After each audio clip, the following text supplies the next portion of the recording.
જુનાગઢ જિલ્લામાંથી થયું હતું. એમાં કેટલા તાલુકા છે? કયો જિલ્લો? ગીર સોમનાથ.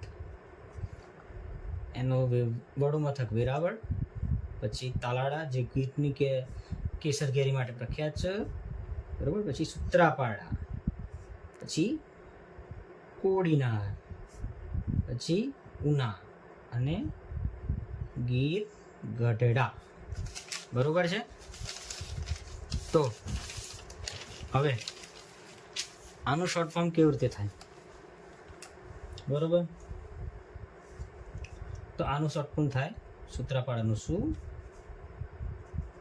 તાલાળાનું તા,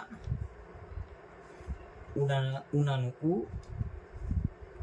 સુતા ઉકો, વેરાવળનું વેરા ગી, સુતા ઉકો વેરાગી. ઉકો યાદ રાખવાનું.